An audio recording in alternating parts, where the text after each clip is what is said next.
Bonjour beaux êtres de lumière, c'est Myriam Asifira, j'espère que vous allez bien.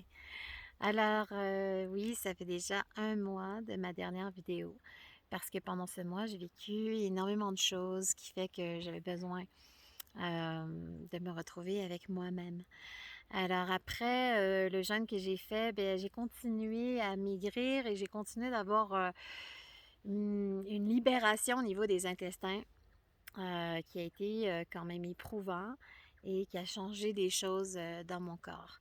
Maintenant, bien, je me sens beaucoup mieux, je me sens libérée.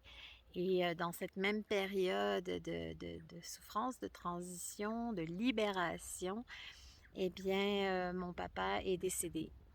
Et puis, bien malheureusement, on n'a pas eu cette opportunité de pouvoir parler ensemble avant qu'il parte.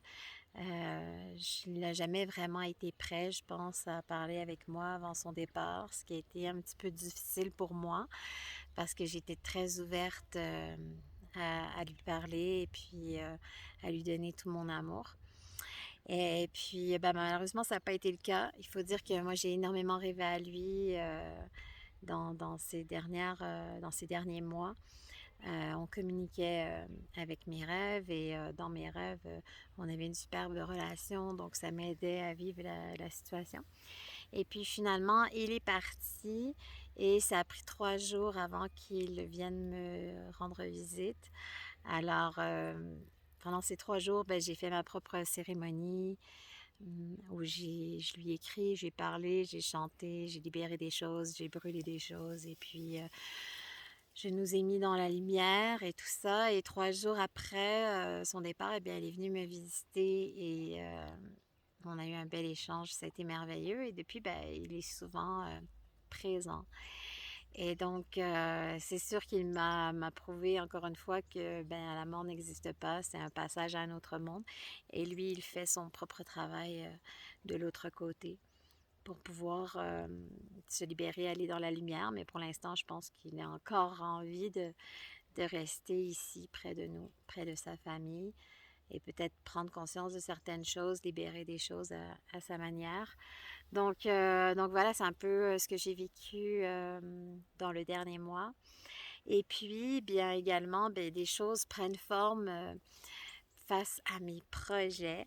Donc, comme je vous ai déjà parlé, que j'avais, bien, j'ai sauvé Gaïa, j'ai sorti Gaïa d'une situation qui, bon, ben, finalement, les animaux ici sont utilisés. Donc, j'avais envie de sauver ce veau, cette belle vache. Et donc, Gaïa, eh bien, aller dans un champ à Taraï. Et puis, ça fait longtemps que je vais avoir mon propre terrain pour avoir mon refuge.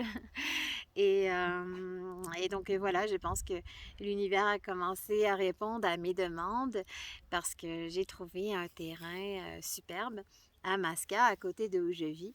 Alors, c'était vraiment inespéré. C'est arrivé un peu comme un coup de chance ou un coup de destinée. C'était que le bon moment. Et donc, je suis encore en train de négocier pour ce terrain parce que ce terrain a une belle superficie. Alors, bien, je suis là en ce moment. Il y a du travail à faire parce qu'il y a beaucoup d'arbres, il y a beaucoup d'arbustes, il y a du travail à faire pour le rendre parfait. Donc, je vais faire un petit tour des horizons. Alors voilà, je vous montre l'espace, le refuge, comment c'est beau. Alors on voit que ici on a de la belle herbe verte parce que là il y a un cours d'eau qui passe. En ce moment, l'eau ne coule pas, mais elle coule presque tout le temps. Ce qui permet de nourrir cette petite clairière. Et bon, ben, il suffit seulement de mettre des arrosoirs pour que l'eau se rende jusqu'au bout et d'avoir de l'herbe verte partout. Et ce qui est merveilleux ici, c'est qu'on a de magnifiques arbres. Alors oui, c'est vrai, il y a un peu de ménage à faire, un peu d'amour à donner. Mais on a des arbres fruitiers ici qui sont là. On a des rosiers, plusieurs rosiers aussi, tout autour. Puis on a déjà un colocataire Il s'appelle Brandon. Brando. Brando, il s'appelle Brando. Et il appartient au propriétaire, mais bien une de mes amies qui participe au refuge est tombée amoureuse de lui et voudrait l'acheter pour qu'il puisse vivre dans le refuge librement. Voilà, parce que les animaux ici, ils sont attachés en laisse, alors Brando, il a une laisse, lui il est attaché après la patte. Oui, mon chéri, tu veux venir nous voir? Oui, il est super gentil, super câlin. Ouais. Il aime beaucoup se faire gratouiller. Donc voilà, il est très doux, très gentil. Et bien, on aimerait bien qu'il fasse partie du refuge, hein, parce que bien, les taureaux, soit ils servent à travailler, soit ils servent à la viande. Hein. Alors, on a eu un coup de cœur pour notre ami Brando. Ouais. Puis on a hâte d'y enlever ça dans l'oreille. Il va être plus à l'aise. Donc on espère qu'on va pouvoir l'acheter également. Et donc voilà, cet endroit est vraiment agréable, magnifique. Il y a plein de potentiel. Plein de potentiel. Avec toutes ces herbes fraîches.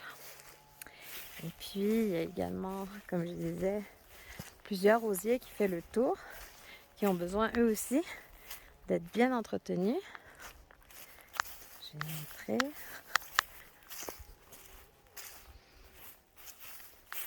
Ça fait tout le tour en fait de notre petite clairière.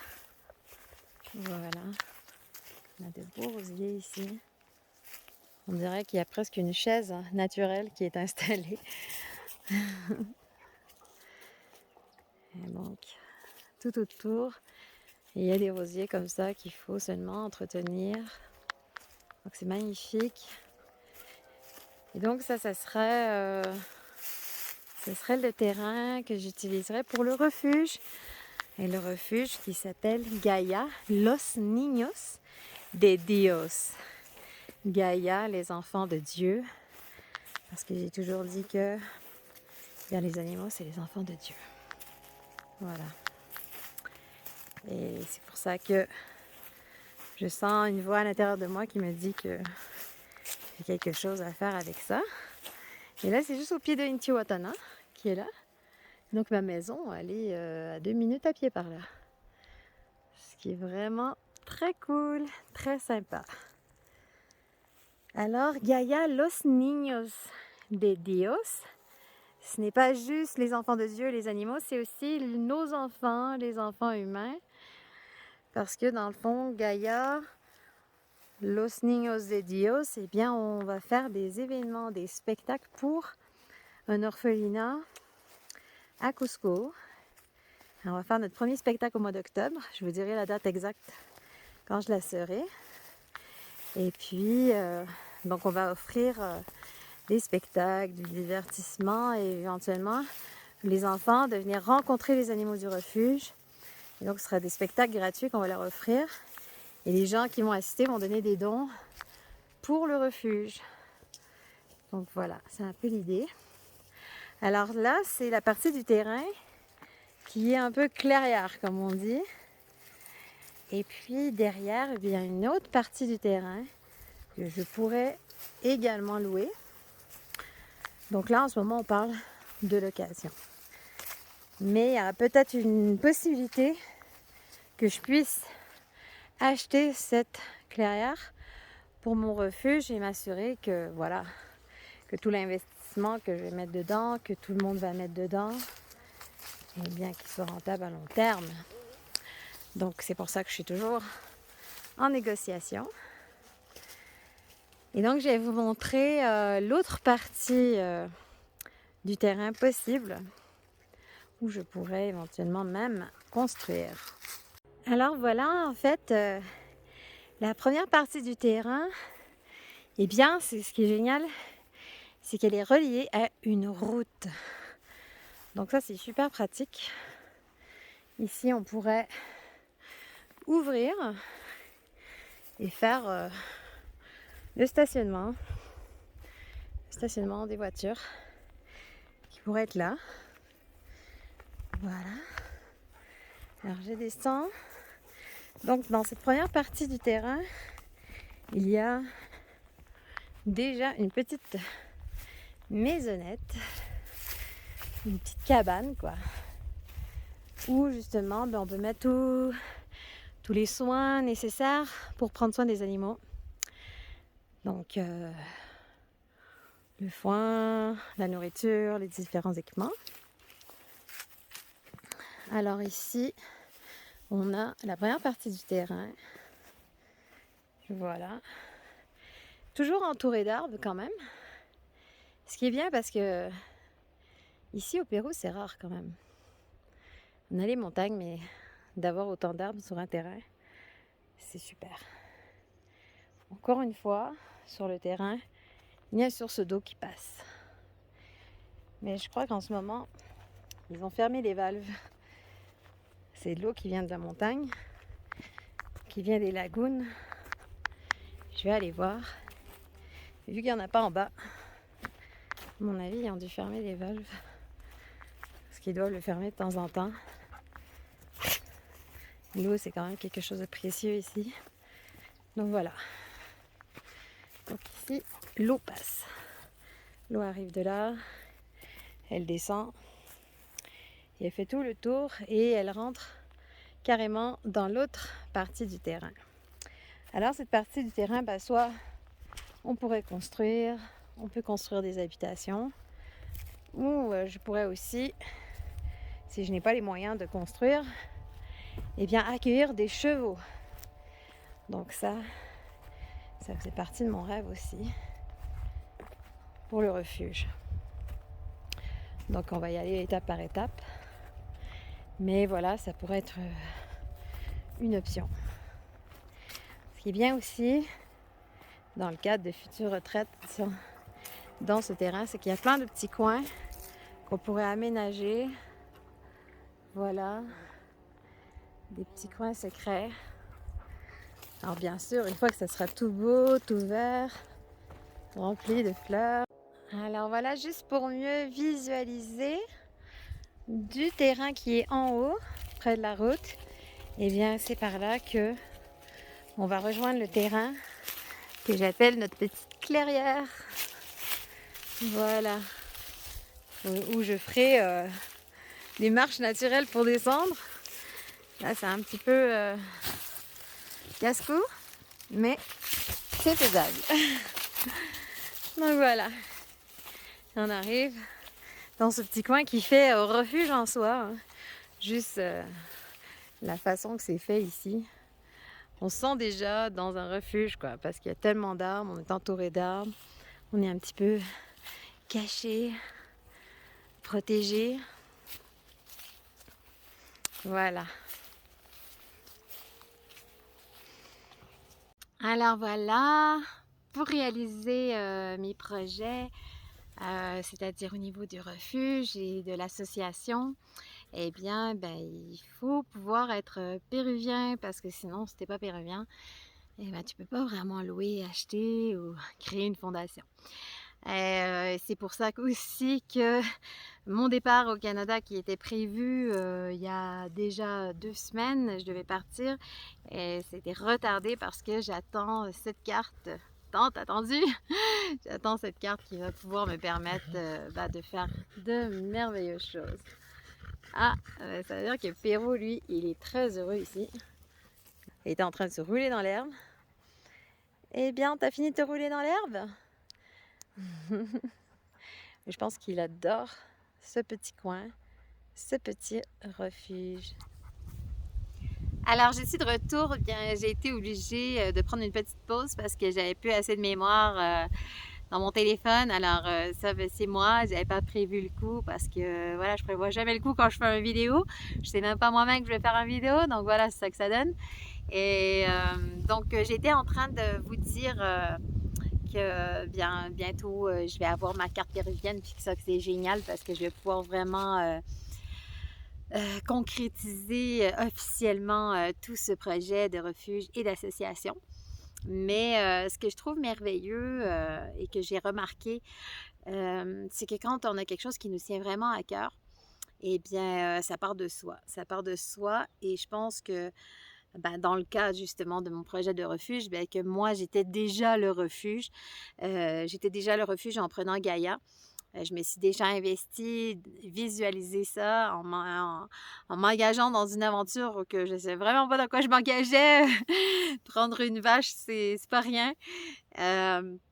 Et puis, ben, récemment, j'ai senti que mon cœur a encore eu cet élan-là. Et bien, cette fois, c'est avec un petit chaton. Un petit chaton qu'on a trouvé, ben, qui vivait dans la rue. Et du coup, on s'est renseigné sur ce chaton pour savoir s'il appartenait à quelqu'un et tout ça, parce qu'on le voyait pleurer la nuit près de la petite tienda à côté de chez moi. Alors, une tienda, ben, c'est une petite supérette, un petit dépanneur pour les Québécois. Donc voilà, il était là le soir, il pleurait, et il était comme en dessous, comme, comment je pourrais dire, voilà, c'était comme un trou à déchets dans le fond, il était là. Et, et du coup, il était difficile à attraper parce qu'il était quand même sauvage.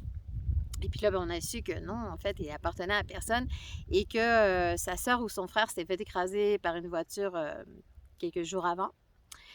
Et donc voilà, ben, on n'a pas hésité, on l'a récupéré. Alors quand je dis on, ben, je parle de mes amis, de mes copines Francesca et Anaïs qui participent au refuge. Et donc on a décidé de le récupérer, puis on s'est rendu compte ben, en fait qu'il était malade. Alors il toussait beaucoup, il avait vraiment pas d'énergie.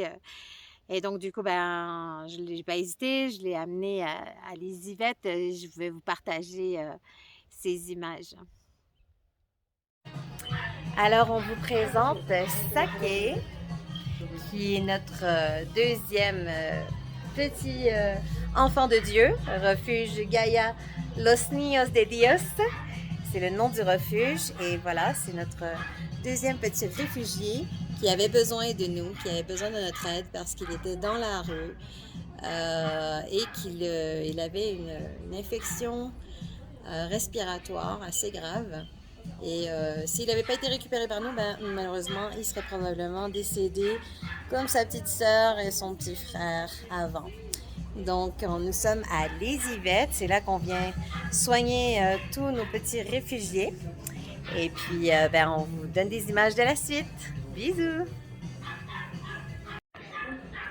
Coucou mon chéri, on va te soigner. Et puis, quand tu seras complètement soigné, on va te trouver une belle famille. Le traitement va commencer.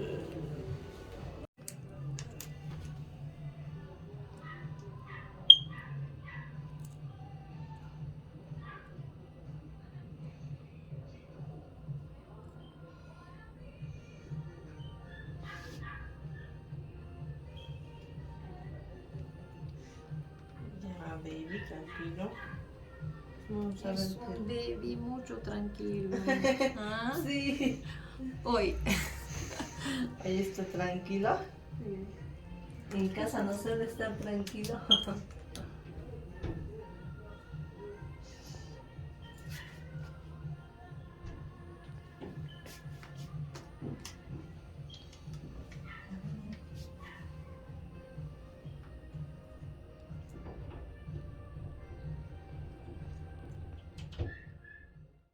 Alors pour l'instant, Saké est chez moi dans une chambre à part parce que il a une infection qui est virale et bien, moi j'ai deux autres chats. Et donc pour pas que mes autres chats attrapent l'infection, il fallait le mettre dans une pièce à part. Et là, on a su que d'ici un jour, ben, l'infection n'est plus virale, mais qu'il faut attendre qu'il soit vacciné quand même avant qu'il ait contact avec mes autres chats.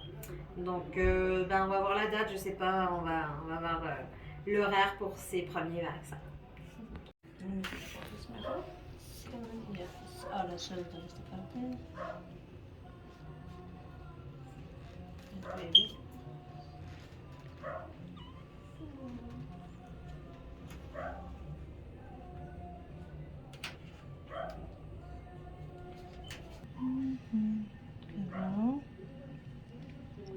On dirait que le liquide il veut pas rentrer. Ay, debería caer acá. No cae, pues está cayendo.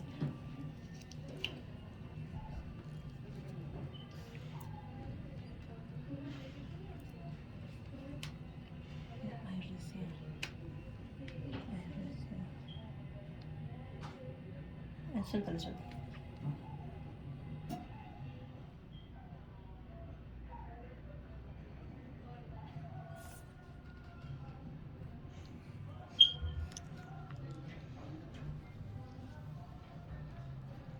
Ya ve.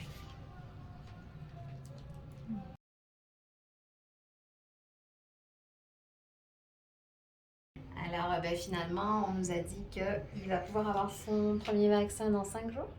Alors, il faut attendre à peu près une semaine avant qu'il ait contact avec les autres animaux de la maison. Alors, du coup, on se relaie, Francesca et moi, pour dormir avec lui. El Pas que ça 27 lui sert. sería su vacunita. Ah, ça sera le 27, la date de son premier vaccin. Martes. El mardi. Martes que viene. Merci. Salut les amis, alors on est de retour avec Sake pour une journée importante pour lui. C'est sa première journée de vaccination, son premier vaccin. Ça veut dire qu'il a bien récupéré et qu'il n'est plus malade. Enfin, il va pouvoir avoir des contacts avec d'autres chats.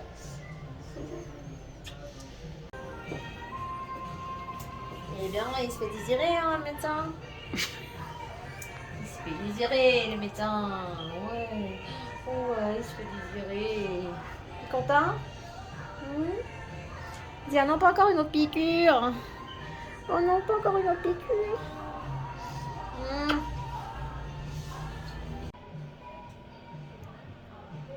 ¿Cuánto vacunas tienes? ¿Más de uno? Claro, en total para él son 3 vacunas. ¿Tres vacunas ahorita? Ah, no, no, solo uno. Solo uno. Ah, sí, sí. Ok, uno, pero un otro a un mes. 21 días. En 21 días. Ah, 21 días. Cada 21 días. Son 3 en total. Ah, son tres en total.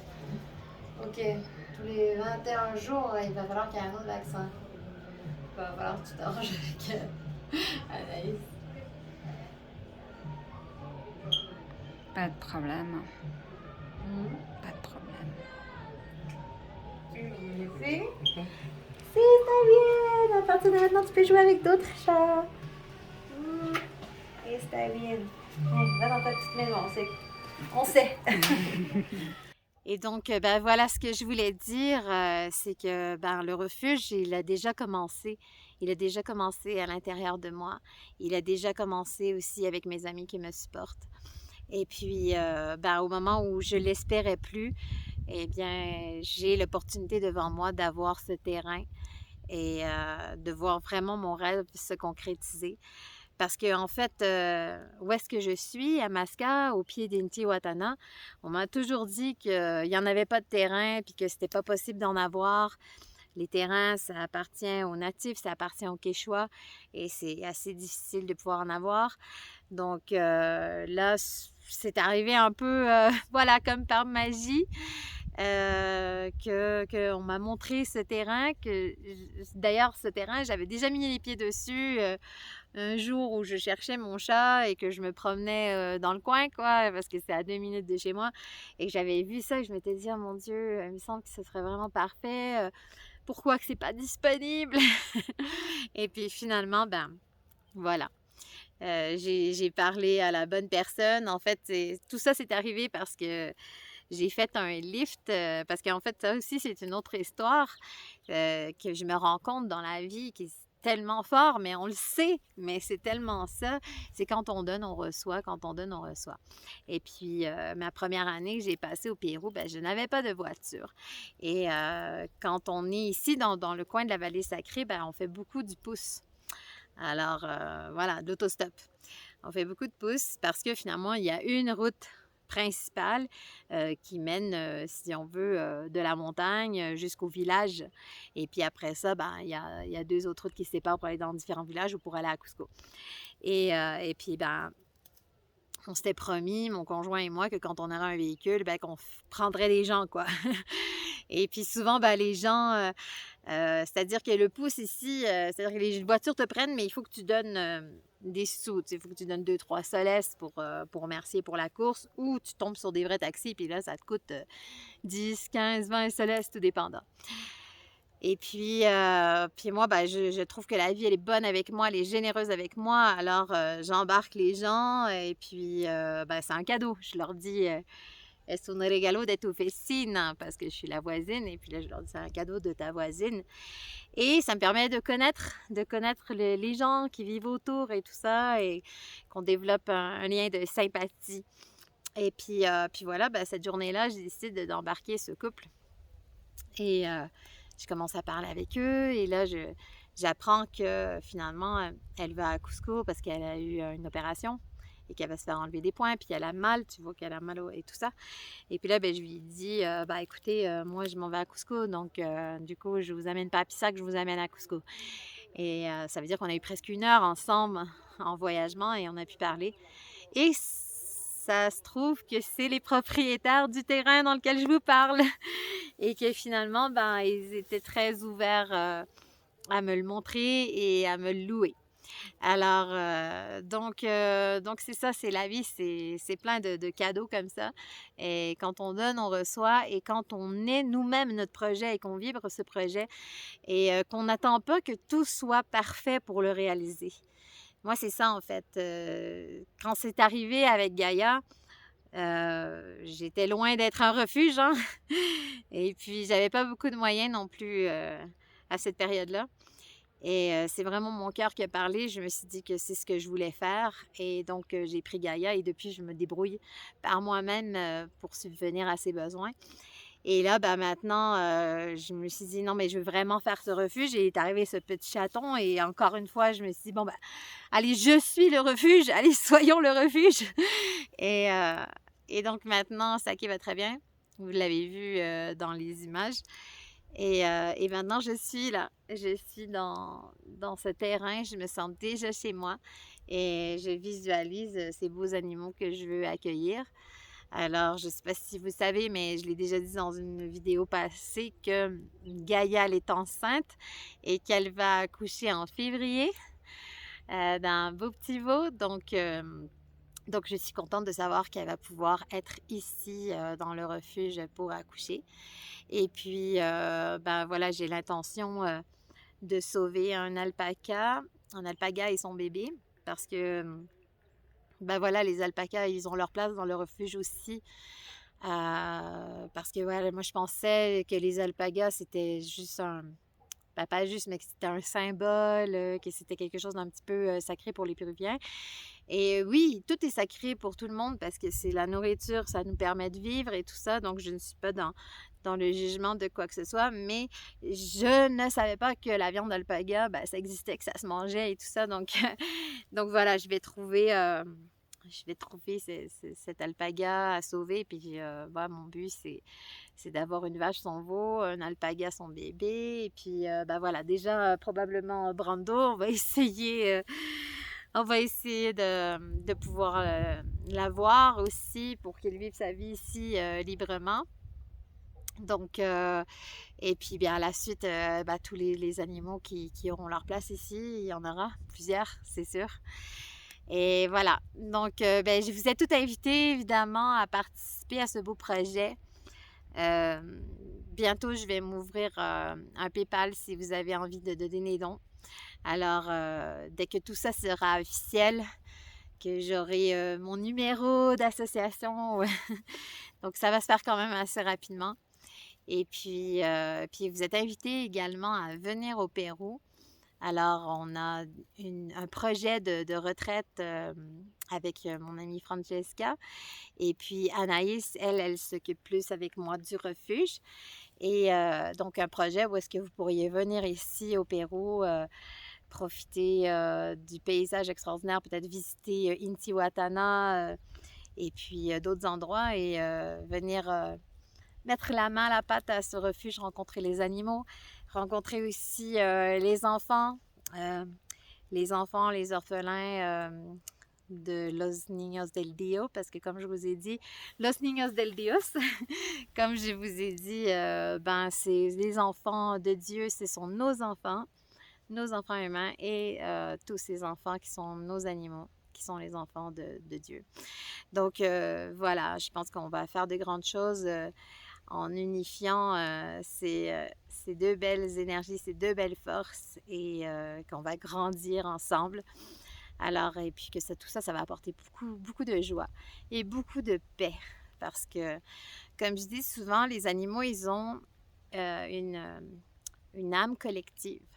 Et quand on fait du bien à un animal, comme par exemple à une vache, quand on fait du bien à une vache, qu'on lui donne tout son amour, c'est comme si cet amour devient collectif et que toutes les vaches reçoivent un peu de cet amour. Alors, c'est un peu ce que je veux faire avec mon refuge, c'est avoir les animaux de ferme, et je ne ferme pas la porte à aucune race d'animaux, bien sûr. Et que nous, en retraite, en spirituel, on peut venir faire un travail avec chacun de ces animaux pour leur demander pardon pour toute la souffrance qu'ils ont endurée à cause de l'homme et de leur montrer que finalement, ben, l'humain, il est bon, il est plein d'amour et puis qu'on les aime, qu'on les respecte, qu'on les considère aussi comme nos enfants. Et c'est de faire ce travail-là à travers un concept de retraite, de refuge et puis en même temps, ben, ces enfants-là qui n'ont pas de parents, eh bien, qui peuvent venir vivre ça aussi, cette expérience magnifique d'avoir accès à ces animaux et puis de leur enseigner une autre vision de ce qu'est nos frères, de ce qu'est nos sœurs, de ce qu'est nos enfants spirituels. Et donc, ces animaux. Et je pense que c'est comme ça qu'on va créer le nouveau monde, en ouvrant notre cœur, en ouvrant notre conscience et en partageant avec nos frères et sœurs, peu importe de quelle race ils sont. Et donc, voilà. Donc, c'est le rêve sur lequel je travaille tous les jours en ce moment et je vois cette belle réalisation qui est en train de naître.